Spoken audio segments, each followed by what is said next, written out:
Let's jump straight into it. It is the Dolphins. They are up on the screen. I can hear you saying fins up already. The Panthers have that little row, row, row every time they score. I reckon let's get a Dolphin signs and have the every time they do something good come across. So I am not going to talk about this slide because obviously it is against my team. So I'll let you go first, and then I will announce the Rooster slide when we do get to that. We've got the Hammer in the fullback role. We've got Jermaine Asako in the wing, along with Tessie New. You've got Ewan Aiken and Branko Lee in the centre roles. We got Isaiah Katoa in the six, which is a big change from Anthony Milford. More to go on that. You've got Sean O'Sullivan, Nathan Cleary 2.0 in the seven role. You've got the Bromwich brothers. No, you don't know the Bromwich. You've got Jesse Bromwich and Jared Wallace in the forward pack role with Jeremy Marshall King in the hooker role. We've got Khaleesi Kafusi and Kemic Bromwich in the back row. We've got Tom Gilbert, the ex-Cowboy, nothing but the best in the lock role. We've got Herman SASA in the 14. We've got March Nichols in the 15 role. That is for the OG listeners, if you want to go and listen to the this year's South preview. You got Ray Stone in the 16 jersey. You got Kurt Dogood in the 17 and Connolly Lemu in the 18 position. Now, funnily enough, when I say Isaiah Katoa being named in the 6, it's not Wayne Bennett who's dropped him, I believe. I think this is a Jesse Bromwich, the captain and the senior players at the Dolphins, majority coming from Melbourne, trying to set a standard in which this team should be living up to. And apparently from all reports is that he's not fit enough and he hasn't accepted and taken on his responsibility to be ready to go for round one, which is a massive blow, especially to Anthony Milford, to hear it from the players, not from let alone the coaching staff. But I thought that's why you have strength and conditioning coaches to help players get fit for whatever they need to be fit for, really, for game day. So it's one of their big marquee signings. One of their big signings is missing around one. But let's just get into the Roosters and see what they are going to produce, because I think they have a lot of outs. Tony, let me hear them. Well, before I do jump into that, obviously, I think it's an absolute cop-out. Again, if the players are making the shots, it shows how far Wayne Bennett has fallen. So to chuck a young player into a game where I'm not going to say we're going to destroy him, because I don't want to put that much notion. We said that last year, and look what the Knights did to us. But a side that is expected to get dominated in round one, you're throwing the keys to the team to Katoa and a young, somewhat inexperienced Sean O'Sullivan. And then what's going to happen in 4 or 5 weeks when they're down on confidence? They're going to lose their position. Milford's going to come in, and these players are going to struggle to get back in. But for my super coach, I love it. He was my pod this year, so he's in the side, and he's going to start in that number 6 jersey. But moving on to the Sydney Roosters, obviously, like you said, we have a few outs. It's James Tedesco, Daniel Tupu, Joseph Sueli'i, Corey Allen, Jackson Paulo, Luke Keary, Sam Walker, Lindsay Collins, Brandon Smith, Matthew Lodge, Egan Butcher, Nate Butcher, Victor Radley, Drew Hutchinson, Fletcher Baker, Nafua White, Terrell May, and obviously Jake Turpin. Like you said, a lot of outs. Joey Marn is probably the biggest one. He has suffered a fracture during training. It is looking like he should be back very soon. Hargraves is also sidelined with a back injury. So there is a lot of injuries in this squad. Angus Crichton, well, he's dealing with that mental health side of things, so he will also be out of this squad. And obviously, Egan Butcher gets the start, who I think from a Roosters perspective, we don't want Angus Crichton not to play, but that is a massive step for Egan, and I think he's going to go absolutely crazy this year, like he did off the bench last year. But what concerns me is we've got these players out.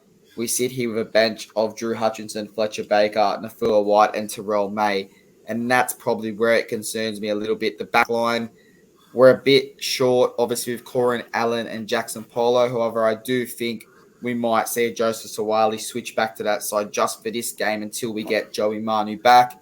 Luke Keary would not shock me if he somehow dropped off, and that's the reasoning. Drew Hutchinson is obviously in that position, but for me, it's still a star-studded lineup, even with those players out. So talk to me about it. And I'm going to throw it straight out there. Roosters 13 plus, but I think it's going to be a lot closer than those 20, 30, 40 point margin that everyone's throwing out there for round one.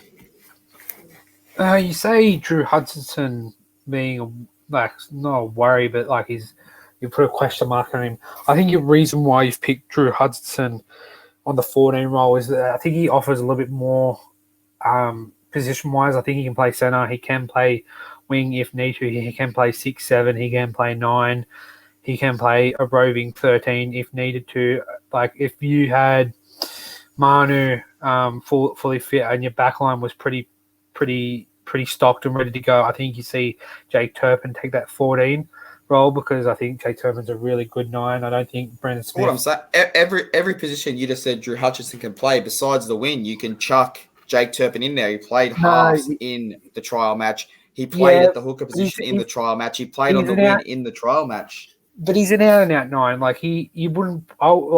If it was out to me and I had Jake Turpin or Drew Hutchinson as a cover of a center or wing position, I'm going Drew. That's just my opinion. I'm going neither. If I'm being completely honest, I'm not putting either of those in a center or wing position. But if you had to pick one of those two players to cover a center or a wing position, I lean towards Drew. I think Jake's more of a forward pack 9 or 13 role going forward. But as I said, if your back on was pretty fresh and ready to go, I think you see him take the 14 spot over Drew. But nonetheless, I did say it in the previous pod, I'm going to 112 with all games in round 1. I'm going to Sydney Roosters. Just a question without notice. Now, it was mentioned on NRL 360. Roosters are looking to get a medically retirement payout sort of compensation-ish for Angus Crichton with his bipolar mental illness situation. What is your thoughts solely around that being like, because he's really not retiring, he's not really injured, so to speak, so that he could be out for five weeks or he could be out for 5 months. What is your total opinion? Now, before you get into it, it's not compensation for this year, it's compensation for next year and the remaining years on his contract. No, the Roosters have asked for compensation for this year to bring someone in purely because they think he could be out for the whole season. So it's not a medical retirement. It's a medical leave where they think that he might not play for the whole season. So if he does retire, obviously there's going to be compensation for the remainder of his contract. But the Roosters were trying to get it this year so that they could get Dominic Young across the board. So, I mean, it's an interesting one. I think the NRL is screwed in a sense either way they do take this. I don't think we'll get it. I don't think we should get it unless he does medically retire, and it's a different story. But I think if the NRL goes ahead and gives it to us, everyone's going to blow up. Obviously, you had that young Dragons player, obviously not mental health, but he was out for injuries for the season with a medical condition. So why aren't they getting compensation?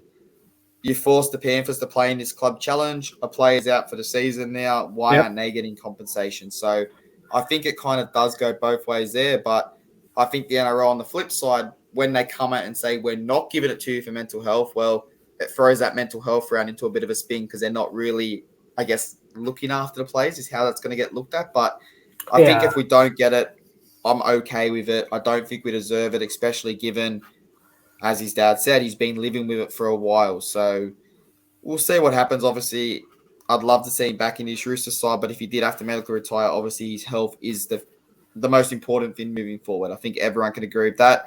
Latrell Mitchell came out obviously midweek and said, listen, put the rivalries aside for a second. I do hope Gus is all good, and I hope he is back playing football when he's healthy and ready to do so. So it was a bit of a touch from Latrell Mitt.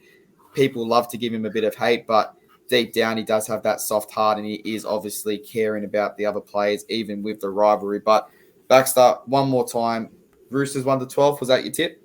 Yeah, Roosters 1-12, mate. 1-12. All right, Roosters 1-12. Roosters 13 plus. You know what? I said the same thing last year, and we got torched by Newcastle. So we'll see how it goes. But Baxter, obviously, great question there. It was a great discussion point. Let us know what you guys think in there. Should not just the Roosters get salary cut for Angus, but should these players that get injured or are out for medical reasons or are out for mental health, should we set a precedence now that you might not get the whole thing, but we're going to give you 20% if they don't play for the whole season. So we'll see how that one goes. But, mate, let's move on, and we'll be back very soon with the final game of the round, which is the West Tigers hosting the Titans at Leichhardt Oval at 6:15 on Sunday evening.